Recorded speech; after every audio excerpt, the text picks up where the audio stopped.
Good morning and welcome to Days Out with Anne and Heather. We're a couple of retired ladies who like to get out and about and have days out at little or no cost. We like to share these ideas with you of places to go, things to see, things to do. Today we're at Strathclyde Park and Anne lives local to this area, so I'm hoping she's going to have a lot of knowledge on it. So I'll pass you over to her and she'll tell you what the plan is for today. Well, as Heather says, it is local to me, which means I don't come here very often because we like to travel about. So we'll walk around and look at the points of interest and we'll see what information we can find. But it's just a lovely area, especially if you don't live here, to walk round. So come and join us on our walk round Strathclyde Park.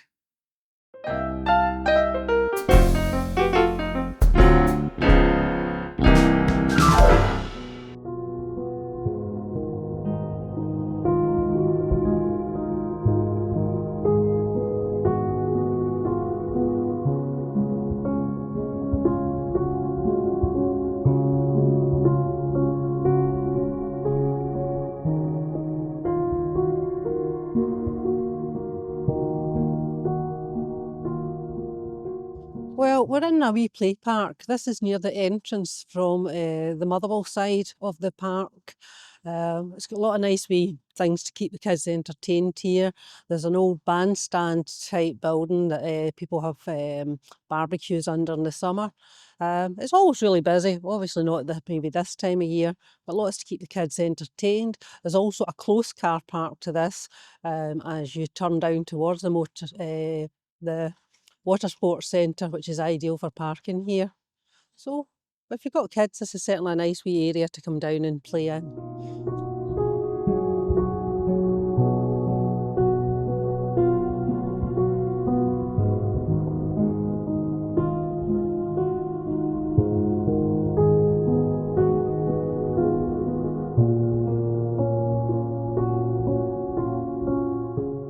Well, this is the car park that's closest to the wee Clyde Park and it's near the Water Sports Centre. It's an ideal place to park if you can get a space.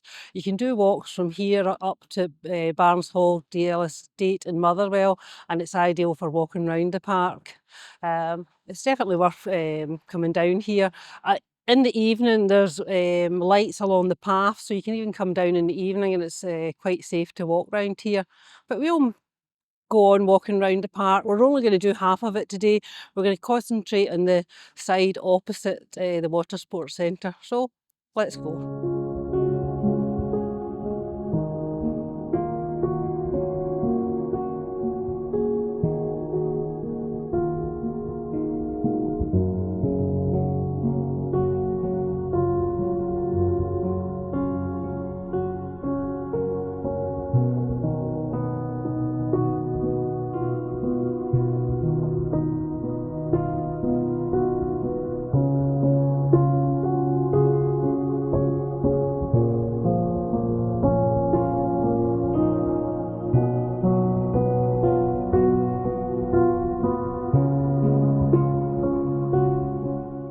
This is a COVID-19 memorial. It's called a gathering place.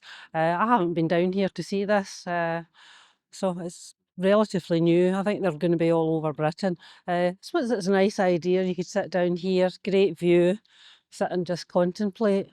I think the designs are done by local artists, so it's quite nice to look at. A lovely wee bit to sit in the park.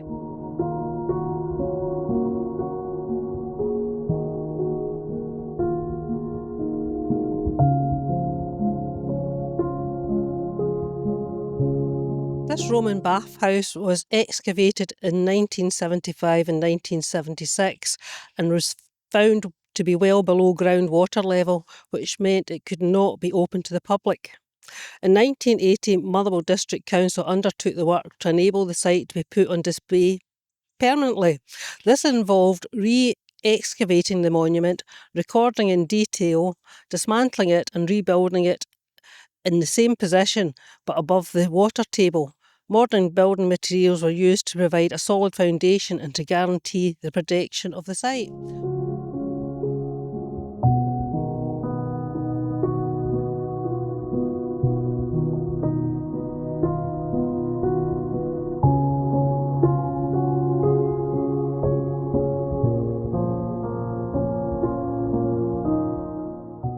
standing beside the Roman bridge in Motherwell.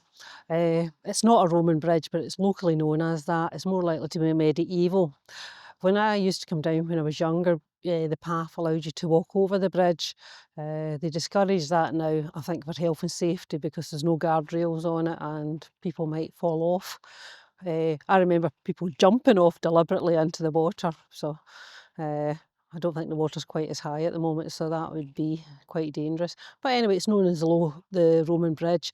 It's really nice to see from the road on a sunny day, and it's great reflections in the water. Not today though, unfortunately. But come down and have a look at this.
Well, we're standing in the dovecote of the old Orbison house in the estate.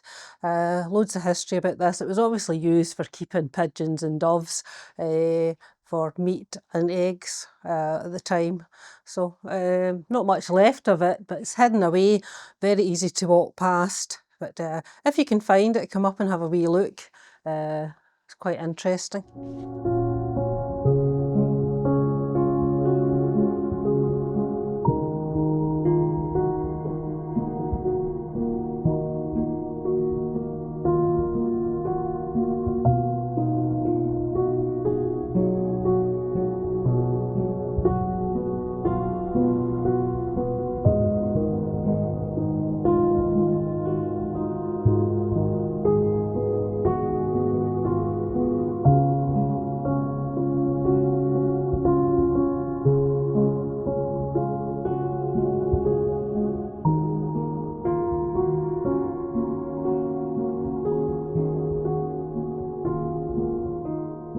So we've come through this wee doorway. We did think we were coming into what had been the walled garden, but looking at it, it looks like it's on a slope. So we're reckoning this maybe wasn't the walled garden, that's just been a wall of the estate. Again, if somebody knows any different, please drop us a wee line and let us know.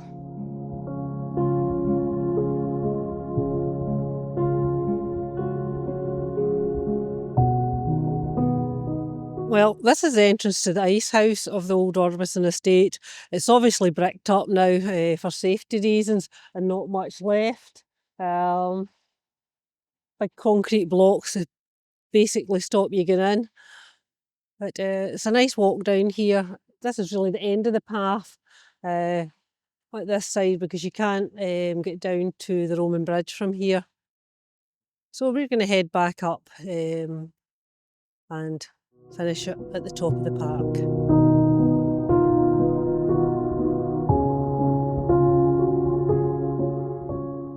Well, I'm standing beside one of the storyboards that belong to the 10 stories, 10 characters that changed Lanarkshire's history forever.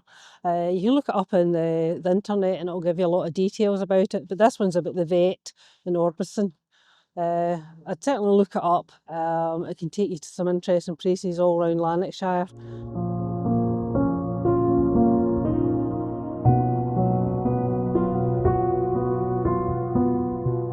Well, we're going to finish here at the Orbison Park in just at the bottom of Bells Hill, the top of Strathclyde Park. There's a great path here that leads you along the Calder, and there's a path each side of it called the Green Link, which is worth coming up to see. We'll do another film a bit more at Strathclyde Park because there's lots to see, lots to do in the park. But now I'll hand you over to Heather.